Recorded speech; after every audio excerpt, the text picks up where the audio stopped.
हरे राम राम राम हरे हरे, हरे कृष्ण कृष्ण कृष्ण हरे हरे, हरे राम राम राम हरे हरे, हरे कृष्ण कृष्ण कृष्ण हरे हरे, हरे राम राम हरे हरे, हरे कृष्ण कृष्ण कृष्ण हरे हरे,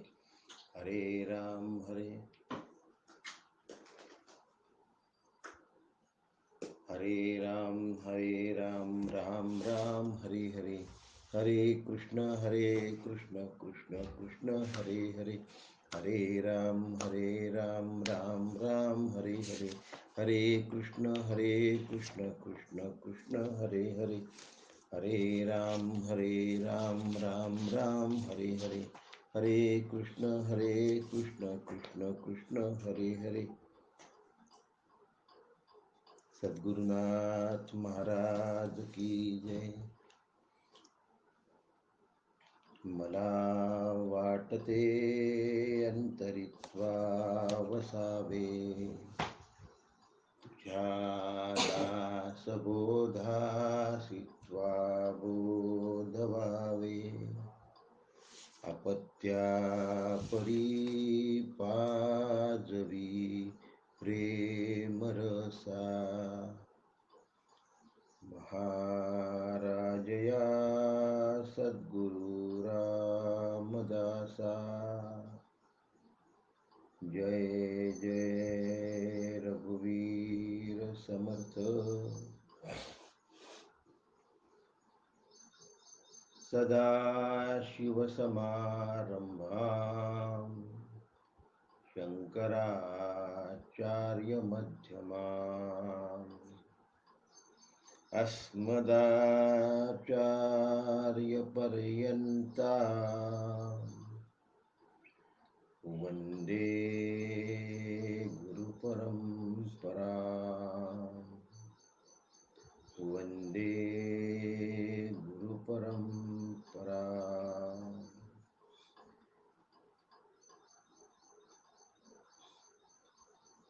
सद्गुरुनाथ महाराज की जय।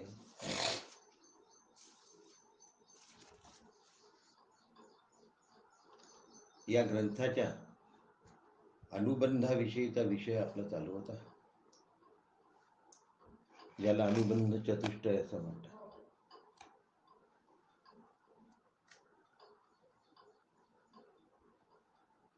हा हो केलंय, त्याला अनुबंध चतुष्टय असं म्हणतात.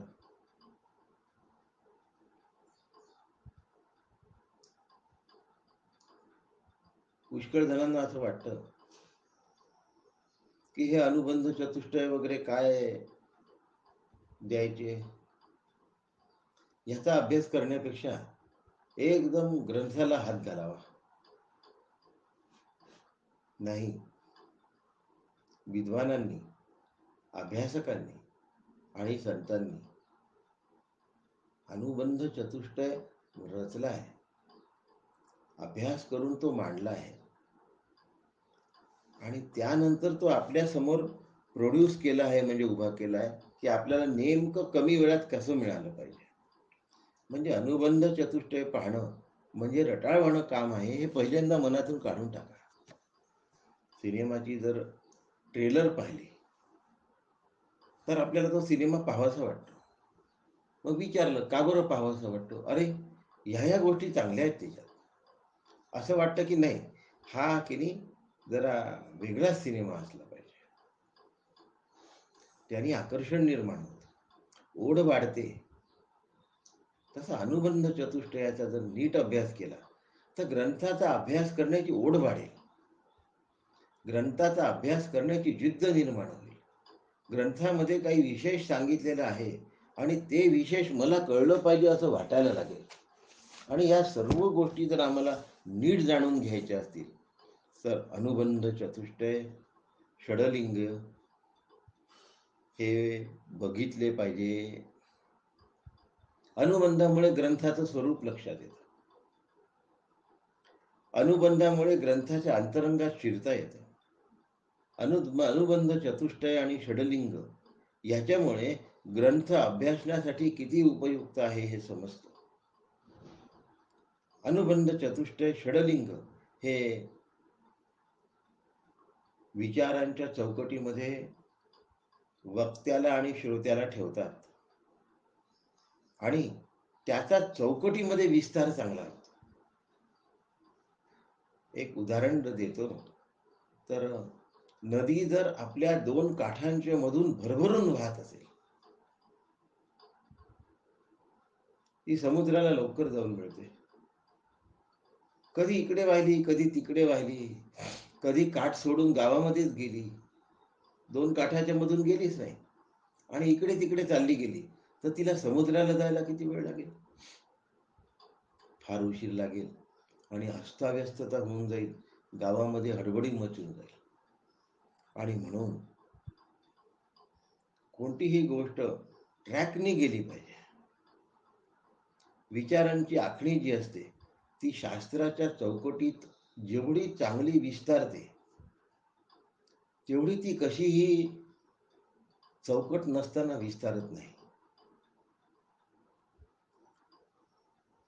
घराच्या मर्यादेमध्ये जसा अभ्यास करता येतो, वावरता येतो, कुठेही गेले, कुठेही उठले, कुठेही बसले, कुठेही राहिले, त्याचं जीवन सुसंबद्ध होत नाही, असंबद्ध होत. आणि म्हणून अनुबंध चतुष्टय हा सुसंबद्धतेकरता अत्यंत महत्वाचा भाग आहे आणि याच्या अभ्यासाचं महत्व आम्हाला समजलं पाहिजे. षडलिंगाचाही भाग असाच आहे. अनुबंध चतुष्टयाची एकदा चौकट तयार झाली, शास्त्राचं महत्व काय हे समजावून सांगतोय तुम्हाला आणि मग आपल्या अनुबंध चतुष्टयाला येतोय. एका चौकटीतून चालायचं असेल, ट्रेन जर ट्रॅक वरून चालत असेल तर ती स्टेशनच्या जवळ पोहोचते पण गावात नाही शिरत. ती जिथे थांबायला पाहिजे तिथे थांबते, म्हणून लोकांना ट्रेनमधून प्लॅटफॉर्मवर उतरता येतं बरोबर. कुठेही थांबून गेली तर किती मुश्किल होऊन जाईल. एखाद्या पुलावरच थांबली, खालून धडधड धडधड पाणी दिसतंय, फक्त रुळत गेले त्या पुलावर, काय झालं असतं? नाही, ती प्लॅटफॉर्मलाच थांबते आणि ती रुळावरूनच धावते, बस रस्त्यानीच जाते. तसं साधक मर्यादित ट्रॅकनी जो प्रवास करतो तो अमर्याद होतो प्रवास, म्हणजे थेट सागरापर्यंत जाऊन पोहोचतो. नदी जशी मर्यादित काठांमधून वाहते तर ती शेवटपर्यंत समुद्राला जाऊनच मिळते. मग ती दुथडी भरून वाहत असली तरी समुद्राला जाऊन मिळते, अर्धी वाहत असली तरी समुद्राला जाऊन मिळते, थोडी थोडी वाहत असली तरी ती समुद्रापर्यंत जातेच. तसा माझं होतं, भरपूर अभ्यास केला तरीही, अभ्यास करत राहिला तरीही, थोडाफार अभ्यास चालू राहिला तरीही तो समुद्राची दिशा सोडत नाही, भवसागरापर्यंत पार करण्याचा उद्देश त्याचा कधी सुटत नाही, कारण अनुबंध चतुष्टय. यात आणखीन एक फायदा असतो की वक्ता अद्वा तद्वा बोलत नाही. हा जो वक्ता असतो ना, हा खूपदा कसाही बोलतो, मनात येईल तसं बोलतो, त्याच विषयावर दुसऱ्या दिवशी वेगळा बोलतो, तिसऱ्या दिवशी वेगळा बोलतो, चौथ्या दिवशी वेगळा बोलतो. पण अनुबंध चतुष्टयातून जर त्याचं बोलणं असेल, शास्त्राच्या मांडणीतून जर त्याचं बोलणं असेल, तर त्याला शास्त्राचे मुद्दे सोडता येत नाही आणि ग्रंथातल्या ओव्या आणि रचना सोडून त्याला बोलता येत नाही. आणि म्हणून एका चौकटीमध्ये प्रवास होतो, असा प्रवास लवकर ध्येयाला जाऊन पोहोचतो. आणि म्हणून अनुबंध चतुष्टय आणि षडलिंग ह्या गोष्टी फार मोलाच्या आहेत. यातला काल आपण अधिकारी बघितला.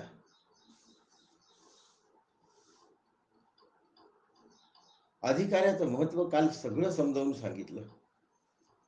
काल जे सांगितलं नाही ते आज 2 मिनिटात सांगणार.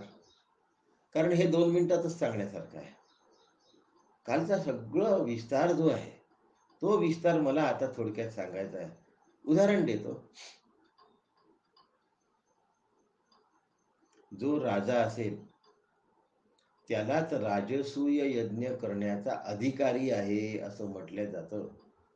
राजसूय यज्ञाचा अधिकारी तुम्ही आम्ही नाही. कोण? राजा. राजाच राजसूय यज्ञाचा अधिकारी आहे. आम्ही दुसऱ्या देशाबद्दल कुठलंही वाक्य वापरलं, चांगलं अथवा वांगलं, त्याचा काही परिणाम नाही. पण राजांनी जर ते वाक्य वापरलं की आम्ही गलवान घाटीमधला 1 इंच जागाही देणार नाही, त्याचं आंतरराष्ट्रीय स्तरावर महत्व होतं. लक्षात ठेवा. नुसताच शत्रू राष्ट्र त्याचा विचार करतो असं नव्हे, आंतरराष्ट्रीय स्तरावर त्या एका वाक्याचा परिणाम होतो, कारण तो राजा आहे. म्हणून राजालाच राजसूय यज्ञ करण्याचा अधिकार आहे.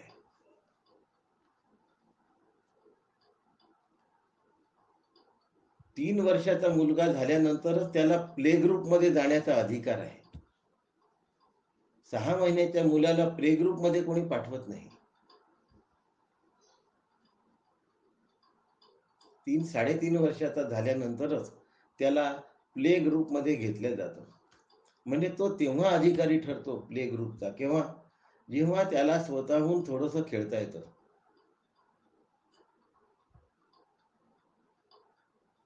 4-5 वर्षाचा मुलगा मुलगी पुत्र कामेष्टी यज्ञ करण्याचे अधिकारी नाहीत. वैवाहिक दाम्पत्य पुत्र कामेष्टी यज्ञाचे अधिकारी आहेत. प्रत्येक गोष्टीचा एक अधिकारी असतो. तसा आत्मारामाचा मी अधिकारी व्हावा म्हणून मी काय केलं पाहिजे या संबंधी आपण काल सगळं बघितलं. जो अधिकारी नाही तो अधिकारी होऊ शकतो. ज्याच्याजवळ अधिकार संपन्नता नाही तो स्वतःला अधिकार संपन्न करू शकतो.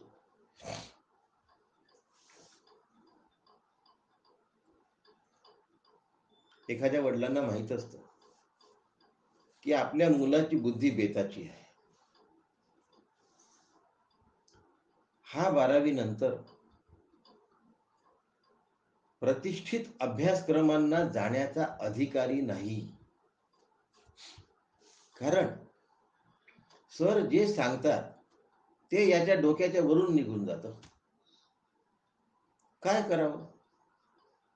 याच्यापेक्षा खाली सर सांगत नाही आणि सर जे सांगतात ते याच्या डोक्याच्या वरून निघून जातं. मग काय करायचं? उत्तम सरांच्या ट्युशन्स लावून याच्या डोक्याची उंची वाढवायची, जेणेकरून जे सांगितल्या जाईल ते याच्या डोक्यात शिरेल. आणि मग मी कोचिंग क्लासेस लावतो आणि माझ्या मुलाच्या डोक्याची उंची वाढवतो. त्यामुळे आता जे सांगितलं जाईल ते त्याच्या डोक्यात शिरतं, वरून जात नाही. आता तो अधिकारी झाला. कशाचा अधिकारी झाला? उत्तम प्रतिष्ठित ब्रँचेस मध्ये जाण्याचा तो अधिकारी झाला. आणि आता तो 12वीचा अभ्यास करतो आणि मस्त मार्क्स मिळवतो. उत्तम पर्सेंटेज मिळाल्यामुळे त्याला चांगल्या कॉलेजेसमध्ये उत्तम ब्रँचेसमध्ये त्याच्या जीवनात जे ध्येय त्यांनी ठरवलं असेल त्या दिशेला जाण्याचा तो अधिकारी होतो आणि तो त्या महाविद्यालयांमध्ये प्रवेश घेतो. म्हणजे अधिकारी जो नाही त्याला अधिकारी होण्याची पूर्ण व्यवस्था आत्मारामामध्ये आहे.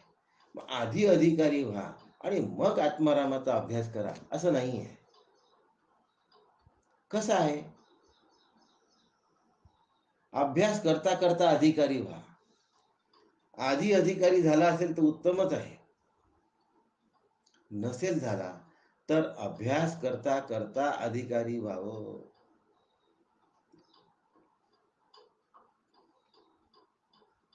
आता लक्षात आलं असेल की मी या ग्रंथाचा अधिकारी आहे किंवा होत आहे.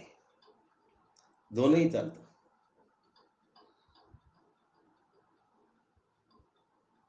एक उदाहरण सुचलं तेवढं सांगतो. आत्ताच सुचलं.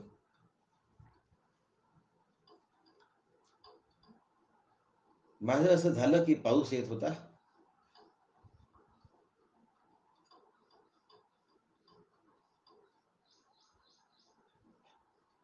म्हणून मी रेनकोट घातला आणि निघालो. आता पाऊस येईल अशी मला खात्री होती. त्याच्यामुळे आभाळ काळं कुट्ट झालं होतं. बारीक बारीक थेंब सुरूच झाले होते, पण पाऊस नव्हता सुरू झाला.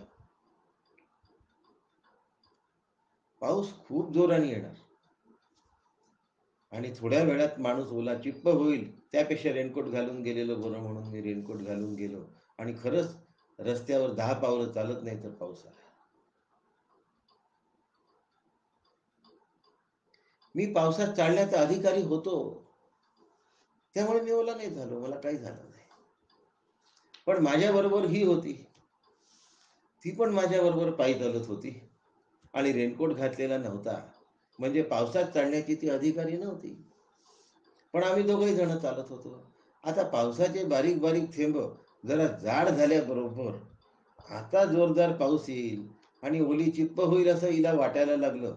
आता ओलं होऊ नये म्हणून तिचा प्रयत्न सुरू झाला आणि तिने पर्स उघडली. पर्समधून ती छोटीशी छत्री, फोल्डिंग छत्री काढली बाहेर. आता थेंब अजून वाढले. 10 थेंब अंगाला लागले. छत्री काढल्यानंतर ती उघडायची तर त्या छत्रीला पण एक असा बेल्ट असतो, तो बेल्ट काढावा लागला. मग तो बेल्ट काढला. बेल्ट काढल्यानंतर त्या छत्रीला एक बटन असतं, ती दाबल्यानंतर ती छत्री उघडते. तोपर्यंत थेंब वाढत गेले. ती अधिकारी नाही झाली तोपर्यंत. बटन दाबल्यानंतर छत्री उघडली आणि उघडलेली छत्री डोक्यावर घेतली. आता ती पावसात चालण्याची अधिकारी झाली. मी आधीच रेनकोट घालून असल्यामुळे पावसात चालण्याचा अधिकारी झालो होतो. आणि हिला छत्री डोक्यावर घेईपर्यंत अधिकारी होण्यातला वेळ लागला. तसं आत्मारामाचा जो अधिकारी झाला असेल त्याच्याबद्दलचा वाद नाही. पण जो अधिकारी झाला नसेल तो स्वप्रयत्नाने अल्प काळात अधिकारी होतो. अभ्यास करता करता. विश्वास ठेवा, खात्री बाळगा, निष्ठा असू द्या आणि प्रयत्न सोडू नका. खूप नवीन लोक आहेत की जे जॉईन झाले आहेत आणि आत्मारामासारख्या ग्रंथामध्ये जॉईन झाले आहेत. त्यांना मी खात्रीपूर्वक सांगतो की तुम्ही त्याचा अधिकारी व्हाल, नक्की व्हाल, पण सातत्य सोडू नका. नाही तर छत्री डोक्यावर घेतली आणि मग पाऊस आहे का म्हणून पुन्हा बाजूला करून पाहिली, पाऊस आहे का म्हणून पुन्हा बाजूला करून पाहिली. आता नाही पाऊस तर मग पुन्हा पर्समध्ये ठेवून द्या, तर मग जरा गडबड होण्याची शक्यता आहे.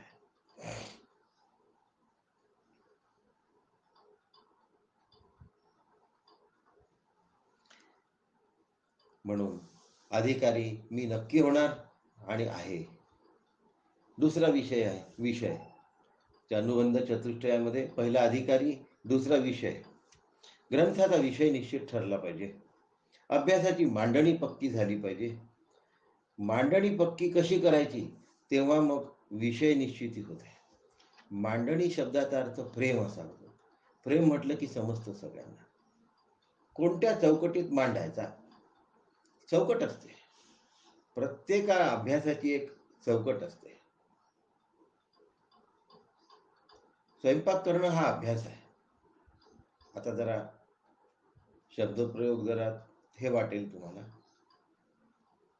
पण जी गोष्ट सुरुवात करायची आणि शेवट करायची त्याच्यामध्ये जे काही करायचं त्याला अभ्यास म्हणतात.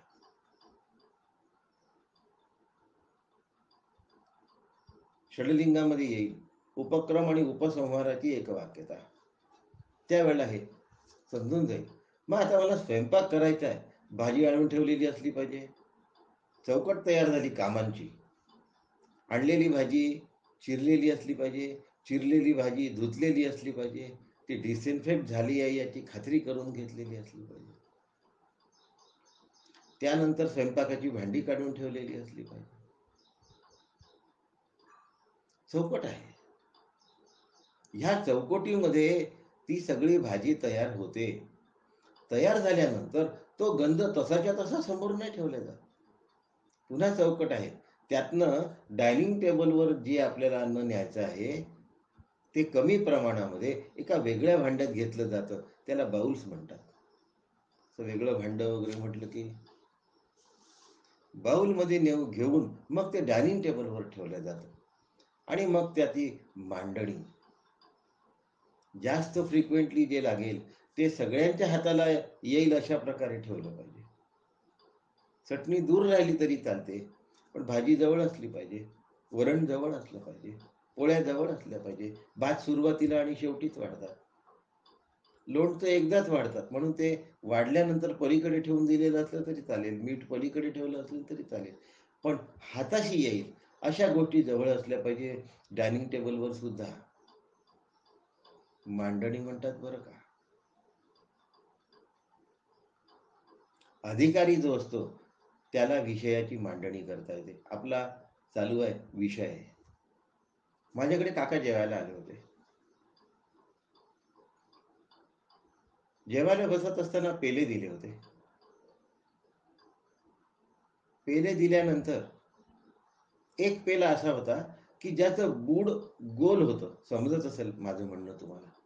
त्याचा जो बेस आहे तो गोलाकार होता आणि बाकी सगळ्या पेल्यांचा बेस छान असा फ्लॅट होता. तर काका म्हणले, हा डायनिंग टेबलवर ठेवण्याचा अधिकारी नाही पेला. काय म्हणले? हा पेला डायनिंग टेबलचा अधिकारी नाही, जमिनीचा अधिकारी आहे. केवढं अधिकाराचं महत्व आहे बघा. आणि हे जर समजलं तर मग आमची मांडणी बरोबर होते. कोणत्या अधिकाऱ्याला कुठे ठेवलं पाहिजे. आमंत्रम अक्षरम नास्ति, नास्ति मूलौषधौषधम्, अयोग्यः पुरुषो नास्ति, योजकस्तत्र दुर्लभः. कोण कशाचा अधिकारी आहे हे ज्याला कळतं. कोणताच माणूस अयोग्य नाही, लक्षात ठेवा. कोणताच माणूस अयोग्य नाही. फक्त त्याची योजना कोणाची कुठे केली पाहिजे हे फार महत्वाचं. आणि म्हणून अभ्यासाची एक चौकट असली पाहिजे, विषयाची एक निश्चिती असली पाहिजे. आणि चुकून प्रासंगिक विषय जर मध्ये आले तर ते बाजूला सारता आले पाहिजे. स्वयंपाक करताना फोन आले, थोडक्यात बोलून बाजूला सारता आलं पाहिजे. नाही तर मी थोडा वेळानंतर पुन्हा कॉल करतो असं सांगून पुन्हा मला आपल्या कामाला लागता आलं पाहिजे. पण माझ्या विषयाची ट्रॅक सुटता कामा नये. काय ट्रॅक आहे? म्हणून नाशिवंत ती तुका मळ, तू आ त्यजला अमंगळ, तो गेलिया तुची केवळ आहेस बापा.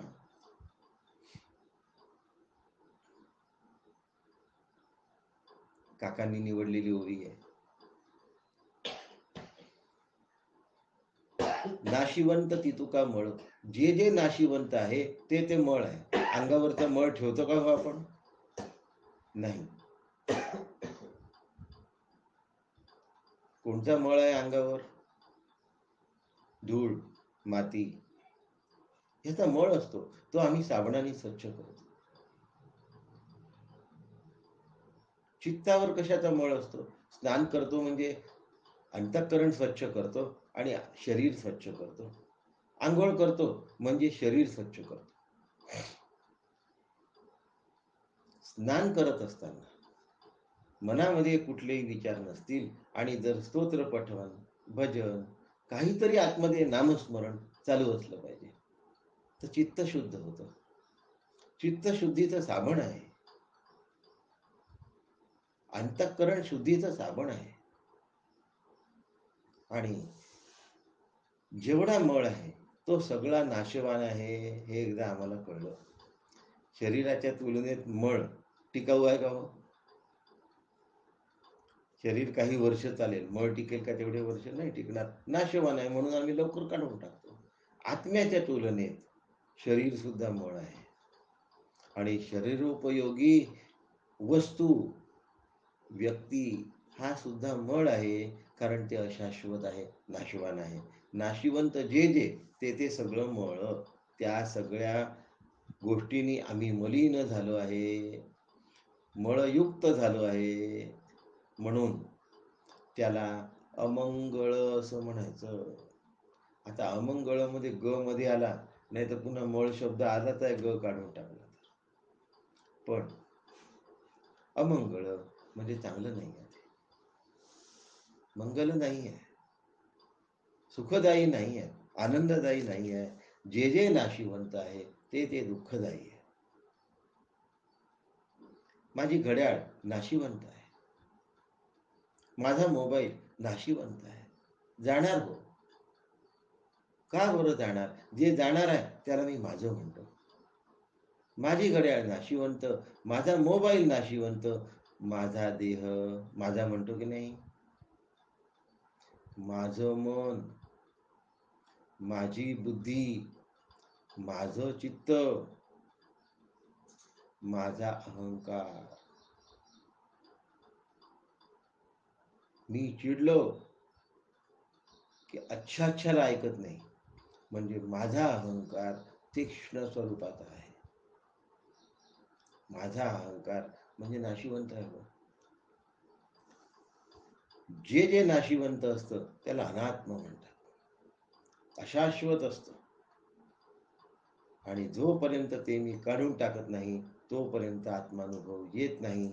जोपर्यंत कापसावरचा काय काढत नाही, ताडपत्री काढत नाही, तोपर्यंत कापूस दिसत नाही.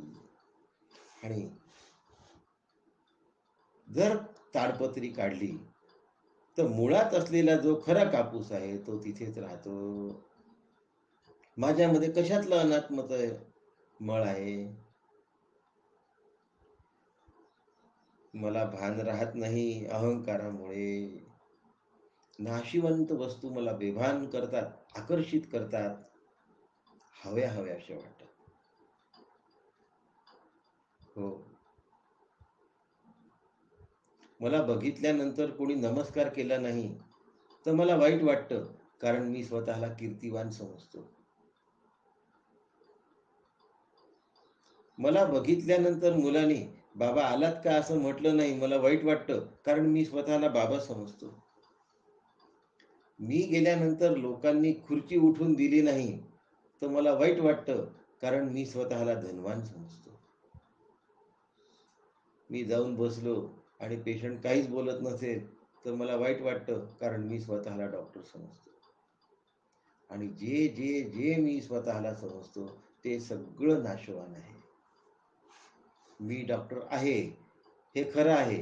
पेशंट नसताना मी डॉक्टर आहे का? हो नाही. म्हणजे माझं डॉक्टर शब्द नाशवान झाला. मी धनवान आहे पण खिशात पैसा आणि ATM कार्ड नाही, तर आता माझ्या धनवानतेचा उपयोग आहे का? मला भाजी सुद्धा घेता येणार नाही. म्हणजे धनवानत्व हे सुद्धा या ठिकाणी उपयोगी आलेलं नाही. ज्या जगात ज्या ज्या अनात्म गोष्टी आहेत त्या सगळ्या नाशिवंत आहे. आणि नाशिवंत ती तुका मळ, तुवा त्यजला अमंगळ, तो गेलिया तुची केवळ आहेस बापा. एवढं नाशिवंत टाकण्याची कला आत्माराम शिकवणार आपल्याला. आत्माराम हा ग्रंथ मला नाशिवंत तत्व कसं टाकून द्यायचं हे शिकवणार. हा आत्माराम ग्रंथाचा विषय आहे. आत्माराम ग्रंथाचं प्रयोजन काय आहे? प्रयोजन शब्दाचा अर्थ हेतू असा, उद्देश. दासबोधाचे समासी निर्मूळ केले मी पणासी, तया निरूपणे ही वृत्तीसी पालट दिसेना. ज्यांच्याजवळ प्रसाद प्रकाशनचा ग्रंथ आहे त्याच्यामध्ये या गोष्टी नाही आहेत. ह्या गोष्टी दुबईच्या आत्मारामामध्ये आहेत आणि पहिला काकांनी जो आत्माराम लिहिला त्याच्यामध्ये आहे. दासबोध अभ्यासल्यानंतरही जर अहंकार गेला नाही, अहंकार जर संपला नाही तर समाधान प्राप्त होत नाही. निर्मूल केले मी पणासी, या ओव्यांचं डिटेल स्पष्टीकरण ग्रंथाचा अभ्यास होईल तेव्हा होईल. सध्या प्रयोजनाबद्दल ही ओवी काय सांगते एवढं माझं सांगणं आहे, लक्षात ठेवा. ह्या ओवीवर सविस्तर ग्रंथ सुरू झाल्यानंतर होईल, कारण त्याग निरूपणातली ओवी आहे. जेव्हा त्याग निरूपण हा पहिला समाज सुरू करू तेव्हा याच्यावर अधिक सटीक स्पष्टीकरण राहील. आत्ता. का प्रयोजन आहे? आत्माराम लिहिण्याचं प्रयोजन काय आहे?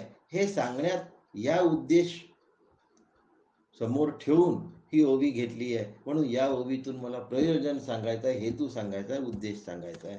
निर्मूल केले मीपणासी, मीपणा घालवणं हा उद्देश आहे. आणि एवढा अभ्यास केला दासबोधाचा, 21 समासीचा अभ्यास झाला, पण माझ्यातली वृत्ती पालटली नाही, माझ्यात बदल नाही झाले हो. म्हणून निरूपणे ही वृत्तीसी पालट दिसेना, मी जसा आहे तसाच आहे. खूपदा असं होतं की मी अनेक वर्ष परमार्थ करतो आणि अनेक वर्षानंतर जिथे आहे तिथेच राहतो. कारण मी एवढे वेळ जी परमार्थाची नाव वल्लवली, त्या नावेची दोरी सोडली नव्हती जी काठाला बांधली आहे. दोरी काठालाच बांधलेली राहिली. नावेचा नांगर टाकूनच होता, जहाजाचा नांगर टाकून होता, त्याच्यामुळे मशीन चालत होती, पण जहाज समोर जात नव्हतं, कारण नांगर रोवून ठेवला होता, होडी बांधून ठेवली होती. खूप जण खूप वर्षांपासून परमार्थ करतात, पिढ्याने पिढ्या परमार्थ चालू असतो, पण जे चालू आहे ते चालू राहतं आणि चालू एक दिवस चालूच होऊन जातं, पण खऱ्या अर्थाने उपयोगात येत नाही. म्हणून दासबोधाचा अभ्यास केल्यानंतरही अहंकार गेला नाही तर समाधान प्राप्त होत नाही. 21 समासीमध्ये अहंकार निर्मूलन नावाचा समास आहे.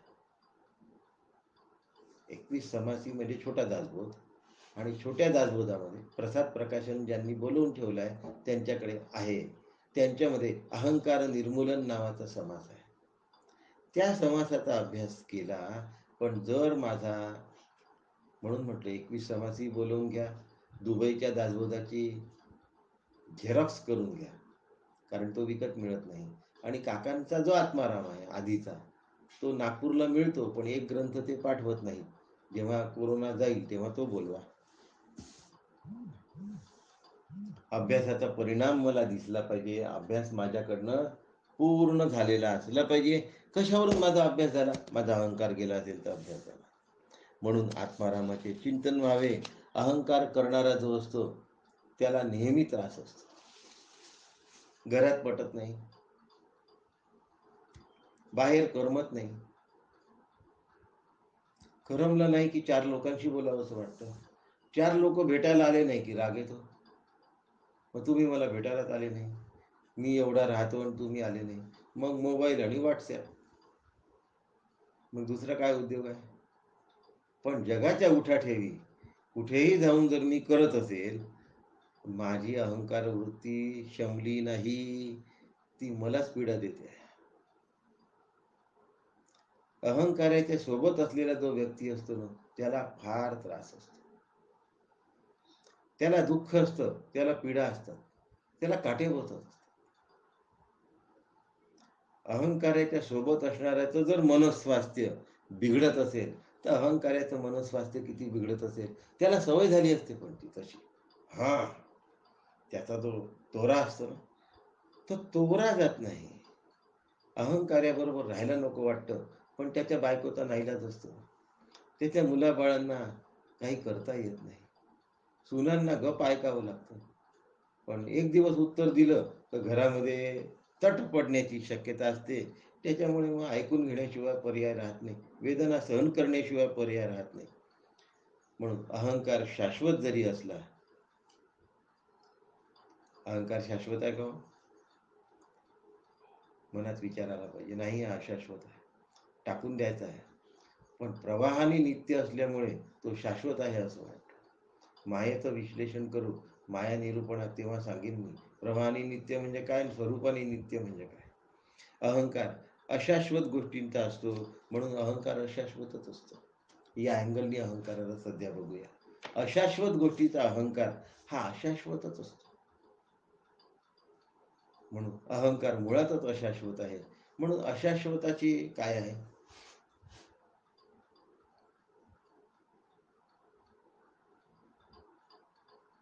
ज्याचे सोबती जसे असतात ना, तो तसाच असतो. ढोबळ मानाचं समीकरण आहे. एखादा अपवाद असू शकतो, पण ठराविक सगळे अपवाद असतील असं नाही. The birds of the same feather flock together अशी म्हण आहे. Birds of the same feather flock together. सगळ्या बगड्यांमध्ये एक कावळा नेहमी राहत नाही. एखाद्या वेळी शेतामध्ये जर बगळे उतरले असतील तर त्या शेतांमध्ये जंतू खाण्यासाठी, अळ्या खाण्यासाठी कावळा पण असू शकतो. बगळे जिथे आपलं पोट भरत आहेत त्या ठिकाणी कावळा सुद्धा गेलेला असू शकतो. ज्या नदीच्या काठावर पाणी पिण्यासाठी बगळे थांबलेले आहेत तिथे पाणी पिण्यासाठी कावळा पण आलेला असू शकतो.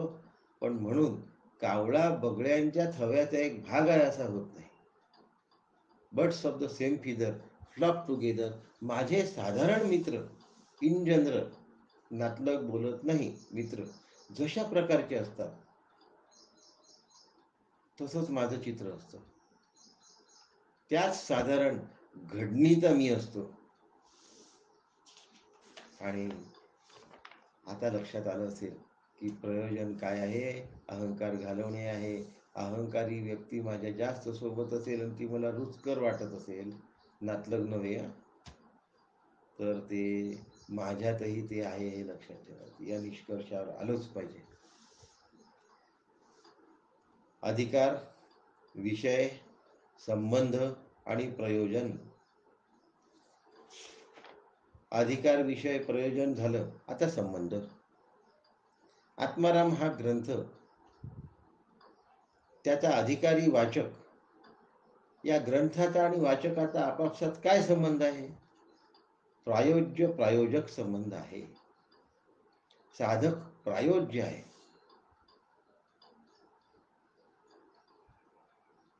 साधक प्रायोज्य आहे आणि ग्रंथ हा प्रायोजक आहे. टीव्ही मध्ये असतं बघा, हे आमचे प्रायोजक आहेत. म्हणजे प्रायोजकामुळे प्रायोज्य दिसायला लागतो. आत्मारामाचा ग्रंथ अभ्यास केल्यामुळे हा साधक आत्मरूप होतो. प्रायोजक रूप होतो. आणि हा तांत्रिक बाब आहे. याच्यामध्ये जास्त खोलात जायचं नाही. शास्त्राने बसवून दिलेली चौकट आहे. म्हणून संबंध शब्द मांडायचा. संबंध संबंधापुरता असतो. एकदा संबंधाचं ऐक्य निर्माण झालं की संबंध नावाची गोष्ट शिल्लक राहत नाही. आणि प्रपंचाबाबत बोलायचं झालं तर एकदा संबंध तुटला की संबंध नावाची जा, मी तुझा कोणी नाही, तुटला संबंध. प्रापंचिक विषय. आणि परमार्थामध्ये संबंधाशी ऐक्य तयार झालं की पुन्हा संबंध संपला. म्हणजे संबंध प्रपंचातही संपतो आणि संबंध परमार्थातही संपतो. म्हणून लक्षात घ्यायचं की अनुबंध चतुष्टय असा आहे. याचा जर मी अभ्यास केला तर बरोबर या दृष्टीने मी ग्रंथाच्या अभ्यासाला लागतो. पुष्कळ लोकांनी मला विचारलंय आम्ही अभ्यास कसा करावा. बघा, काकांनी सांगून ठेवलाय कसा करावा, ते मी फक्त उद्गृत करतो. याबरोबर त्या ग्रंथाची षडलिंग असतात. षट शब्दाचा अर्थ 6 असावा. याचा अर्थ ग्रंथ 6 निकषांवर तपासला पाहिजे. ग्रंथ 6 निकषांवर तपासला पाहिजे. कारण षट शब्दाचा अर्थ 6 असा होतो. 6 काय बा? 6 निकष आहे. आणि लिंग शब्दाचा अर्थ आधार असा होतो. कोणत्या आधारे ठरवायचं? 6 लिंगांच्या आधारे ठरवायचं.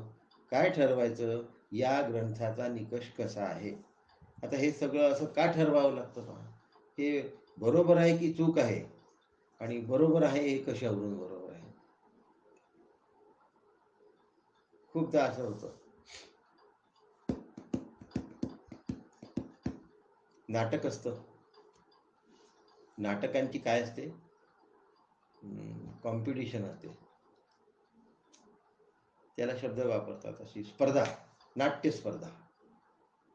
नाट्य स्पर्धेमध्ये 10-20 नाटक असतात.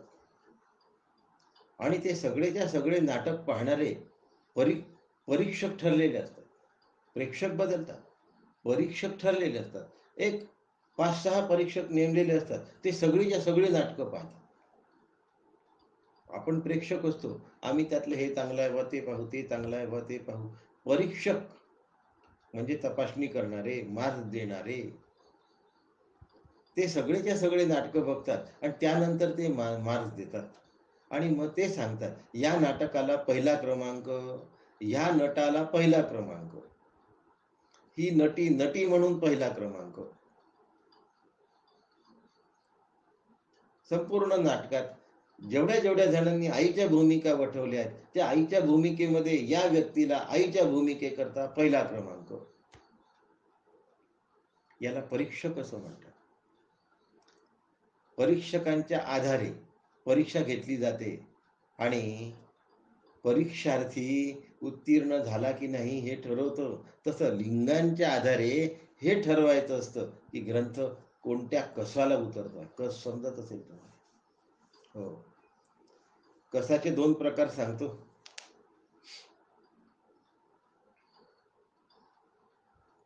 भांड्यामध्ये भात शिजायला टाकला की नजरेला त्याची चकाकी दिसली तर चाणाक्ष गृहिणी म्हणते शिजलाय वाटते. एका शीताला हात लावून पाहते, कस.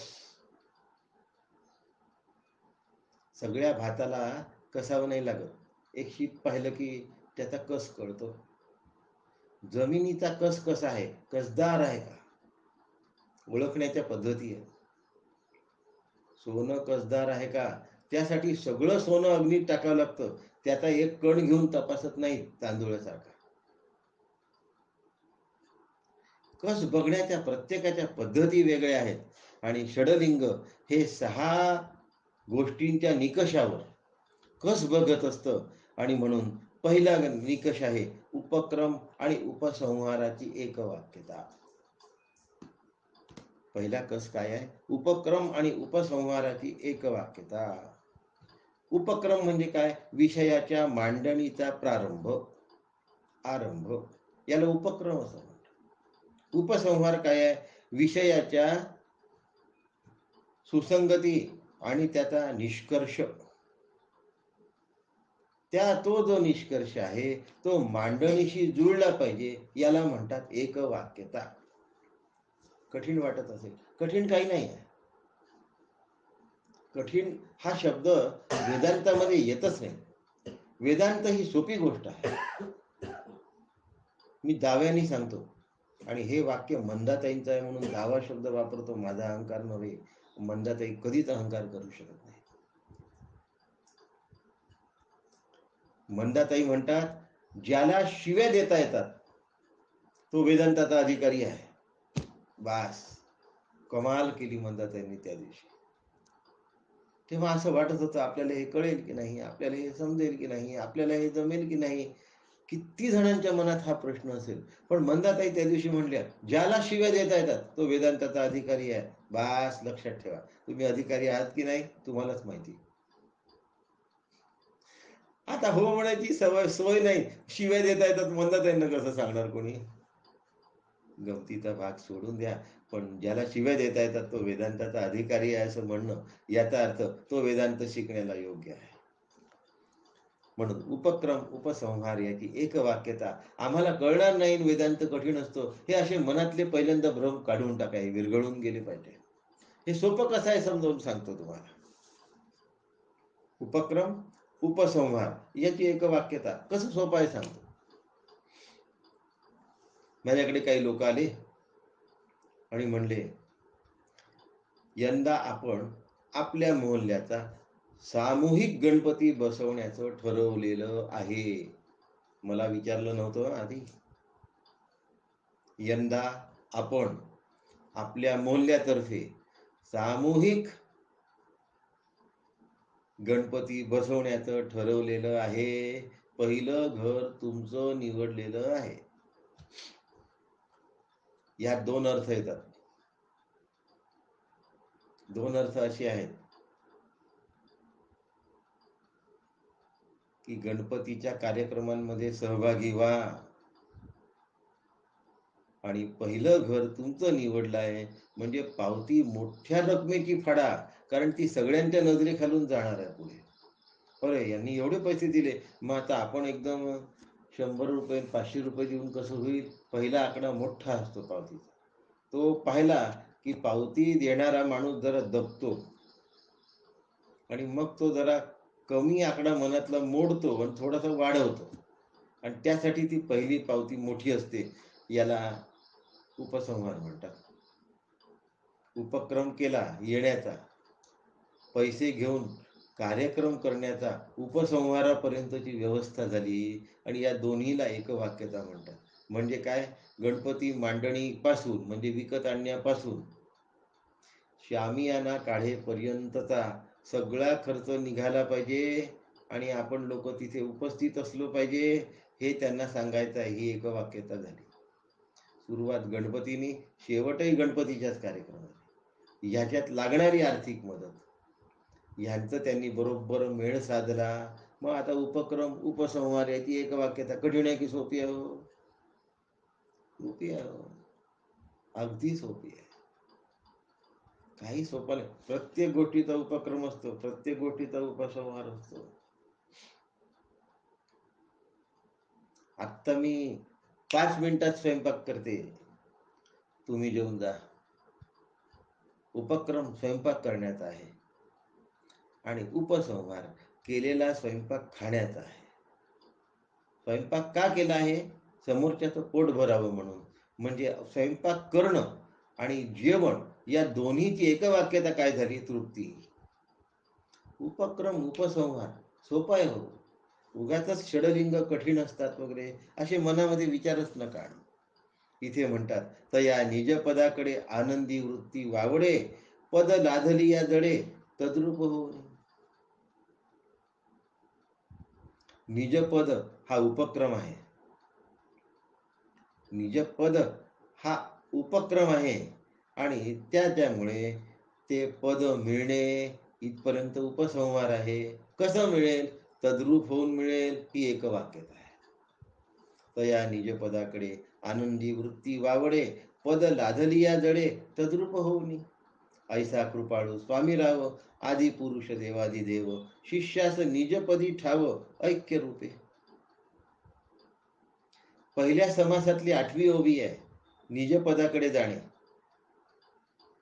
त्याचा उपसंहार या दोनची एकवाक्यता केली आहे. उपसंहार ते निज पद प्राप्ती आहे आणि कशी आहे? तद्रूपतेने आहे. पहिल्या समासातली 8वी ओवी आणि 5व्या समासातली 25वी ओवी म्हणजे शेवटच्या समासातली ऐसा कृपाळू स्वामी राव, आदी पुरुष देवादी देव. पद कोणतं आहे? आदी पुरुष देवादी देव, त्यालाच निजपद म्हणतात. शिष्यास निजपदी ठाव. पहा, पहिल्या समासात निजपद आहे, शेवटच्या समासातही निजपद आहे आणि त्या ठिकाणी एकवाक्यता तद्रूपतेनी आहे. इथे ऐक्य रूपे दिधला अशी आहे. उपक्रम आणि उपसंहार दोघांची एकवाक्यता आहे. ऐक्यतेतून एकवाक्यता सांगितली आहे. षडलिंगातलं दुसरं लिंग आहे अभ्यास. षडलिंगातलं दुसरं लिंग आहे अभ्यास. शास्त्रशुद्ध श्रवण हा अभ्यासाचा पहिला मुद्दा आहे. दुसऱ्या लिंगातला पहिला भाग शास्त्रशुद्ध श्रवण, त्याला म्हणतात तत्श्रवण, तत्श्रवणम, तच्चिंतनम, अन्योन्यं तत्प्रबोधनम, एकदेकम परत्वम च ब्रह्माभ्यासम विदुर्बुधा पंचदशी. श्रवण कशाचं असावं? तत्संबंधी असावं. तत् शब्दाचा ब्रह्म असा अर्थ आहे. तत् शब्दाचा ब्रह्म असा अर्थ आहे. ब्रह्माबद्दलचं श्रवण असावं याचा अर्थ महावाक्याचं श्रवण असावं किंवा अवांतर वाक्याचं श्रवण असावं. वृथा वाक्य उच्चारल्या जाऊ नये, ऐकल्या तर त्याहून जाऊ नये, कारण श्रवण करता येणार नाही. षडलिंगाच्या निकषावर मी उतरलो पाहिजे म्हणून फालतू गप्पा बंद करा. जर मी त्या करत असेल तर बंद करा. दुसरा करत असेल तर त्याला उपदेश करू नका, संसारिक बोलू नका वगैरे असा उपदेश करू नका. काही गरज नाही आहे. परमार्थ प्रथम पुरुषी एक वचनी आहे, स्वतःला शिकवायचा. अभ्यासाचा दुसरा भाग आहे मनन. ते विवेकाधिष्ठित असलं पाहिजे आणि मनन जर केलं तर अनुसंधान राहतं, नाही तर अनुसंधान राहत नाही. म्हणून आमचं अनुसंधान टिकत नाही असं म्हणणारे खूप जण. आम्ही खूप प्रयत्न करतो अनुसंधान करण्याचा, आम्ही खूप प्रयत्न करतो सतत तेच तेच तेच तेच घोकण्याचा. घोकल्याने अनुसंधान नाही होत, मनन केल्याने अनुसंधान. अनुसंधानाचा गाभा मननामध्ये आहे. मी मनन करतो आहे की नाही हा महत्वाचा भाग आहे. तर माझं अनुसंधान साधणार आहे. ज्याचा जो गावाच नाही, ज्या लॉकरची जी किल्लीच नाही, ती किल्ली घेऊन तुम्ही गेले तर तुमचं कसं साधणार आहे अनुसंधान? नाही साधण्याची शक्यता. आणि अनुसंधान साधल्यानंतर माझं आचरण मला जपता आलं पाहिजे, टिकवता आलं पाहिजे. त्याला निदिध्यासन असं म्हणतात. षडलिंगाचा दुसरा भाग अभ्यास. श्रवण आणि मनन या ऐसे नाही साधन, म्हणून नित्य नूतन केलीची पाहिजे. आता श्रवण झालं, मनन झालं, आणि ही नित्य नूतनता हे निदिध्यासन. रोज जर भांड घासलं तर ते चकाचक राहतं. म्हणून नित्य नूतन केले पाहिजे. ही या ग्रंथाची अपूर्वता आहे. प्रत्येक ग्रंथाचं एक वैशिष्ट्य असतं, प्रत्येक गोष्टीचं एक वैशिष्ट्य असतं.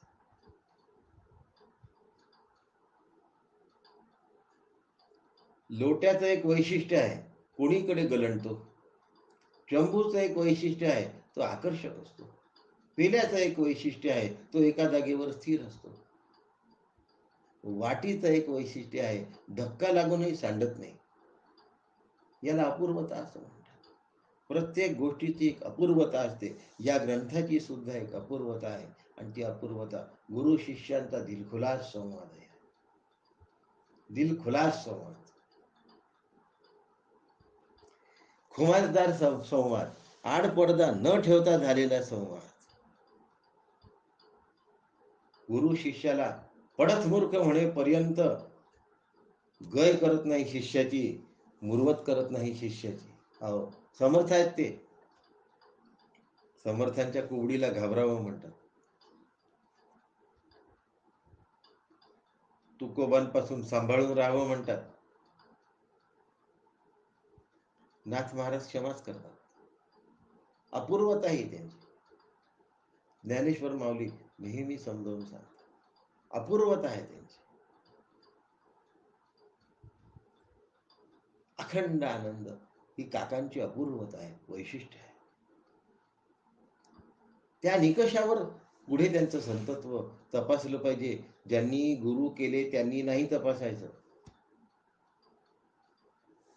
तू नाशिवंतामध्ये आलासी, कारे चोरीसी, आपण असं कारे चोरीसी. नाशिवंत देता चकचकीसी, फटरे पडत मूर्खा. आता ज्यांच्याजवळ दुबईचा आत्माराम आहे, त्यांच्याजवळ षडलिंग नाहीत. त्यामध्ये प्रसाद प्रकाशन मध्ये अनुबंध चतुष्टय षडलिंग दोन्ही पण नाही आहे. दुबईच्या आत्मारामामध्ये अनुबंध चतुष्टय पण षडलिंग नाही आहे. पण आधीचा जो काकांचा आत्माराम आहे त्यात षडलिंग पण आहे आणि अनुबंध चतुष्टय पण आहे. आता ज्यांच्याजवळ जे नाही त्यांनी ऐका इथे. अपूर्वता ग्रंथाचं हे वैशिष्ट्य असतं. शेवटी ते शिष्याला पडत मूर्ख म्हणतात, नुसतं मूर्ख नाही म्हणत.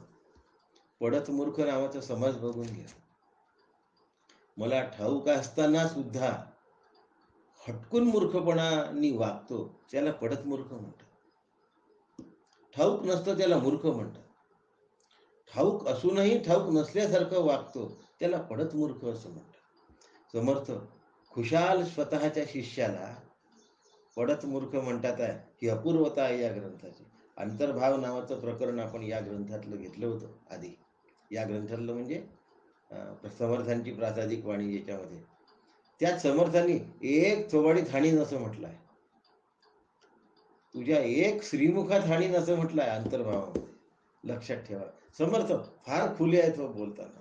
आणि म्हणून गुरु शिष्य संवाद ही अपूर्वता आहे या ग्रंथाची, आणि तो आम्हाला समजून घेतला पाहिजे आणि मस्त हसत घेतला पाहिजे की जर मी चुकलो तर समर्थ मला कोणत्या कॅटेगरीत नेऊन ठेवतील, म्हणून मला चूक करता कामा नये.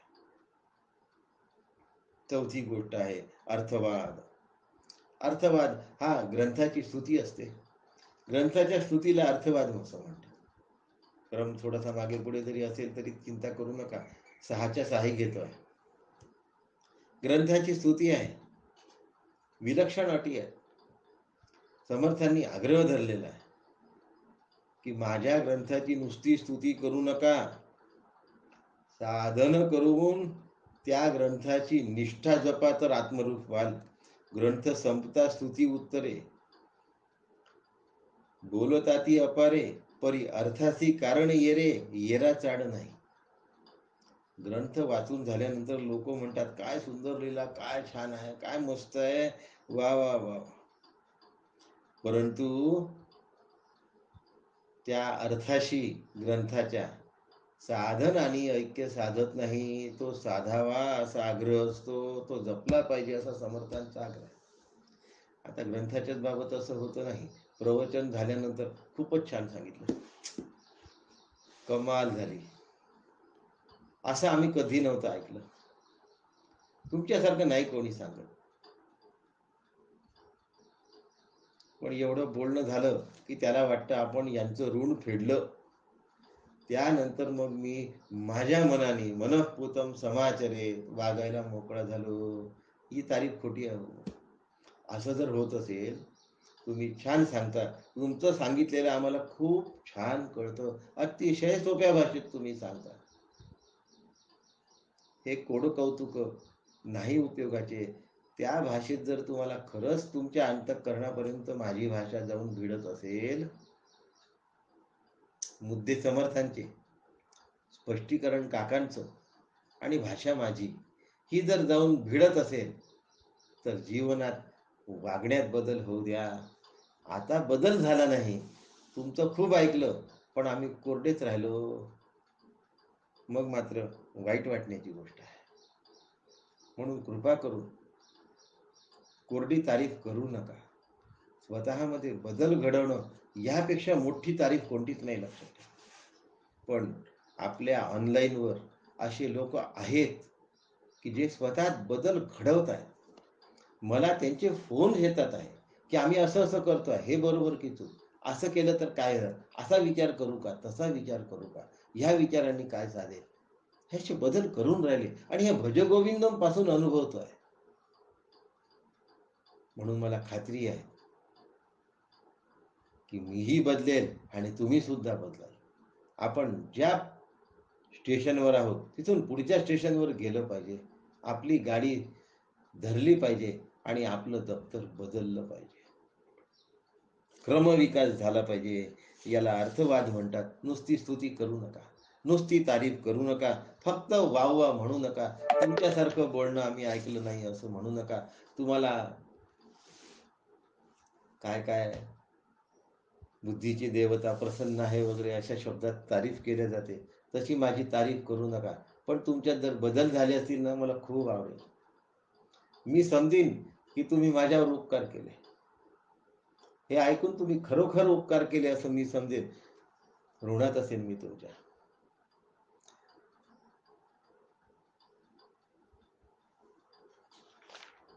षडलिंगामधलं 5वं लिंग फळ हे आहे. फळाने प्रयोजन सिद्ध होतं. मी संसाराहून सुटलो, पैल पार पावलो, मीच सकळ विस्तारलो सर्वभूती. काय प्रयोजन आहे? माझ्या संकुचित मीपणा संपला पाहिजे. मला फोन आले होते की आमच्याजवळ तिन्ही पण काकांचे आत्माराम आहेत, तुम्ही तिन्ही आत्माराममधून घेणार ना? मी म्हटलं हो, पण मला जे समजलं ते सांगेल. मुद्दे तिन्ही मधले असतील. आज हे मी सिद्ध करून दिलेलं आहे. प्रयोजन म्हणजे सिद्ध होणं. आज हे सिद्ध करून दिलं आहे की तिन्ही आत्मारामांचे मुद्दे मी बरोबर घेतले आहेत आणि सगळे मांडले आहेत, कोणते सोडले नाही, कोणाला गौणत्व दिलं नाही. हे सुटून गेलं बा. पुष्कळदा लेखन प्रपंचाला पानांच्या मर्यादा असतात, म्हणूनही तसं करावं लागतं लेखकाला. त्याला येत नाही असं नसतं, पण त्याला काही मर्यादा असतात. पण या ठिकाणी सगळीकडल्या लेखन प्रपंचाचं वैशिष्ट्य उचलून मी फळ सांगतो आहे. मी संसाराहुनी सुटलो, पहिलं पार पावलो, मीच सकळ विस्तारलो सर्वभोवती. आत्मारामाचा अभ्यास केल्यानंतर मला सर्व व्याप्त व्हायचं आहे. मीच सकळ विस्तारलो. मी सगळ्यांमध्ये काय झालो आहे? विस्तारलो आहे. म्हणजे मी सगळ्यांमध्ये काय झालो आहे? एक होऊन पावलो आहे, ऐक्य पावलो आहे. मीच संसाराहुनी सुटलो, पहिलं पार पावलो, मीच सकळ विस्तारलो सर्वभूती. संकुचितपणा संपला. प्रत्येक जण मी आहे असं वाटायला लागलं. मीच सर्वान माझी, सर्वत्र मीच सर्वान माझी. समोरचा माणूस दिसल्यानंतर त्याचं जे काही आम्ही ऐकतो ते माझंच आहे असं वाटतं.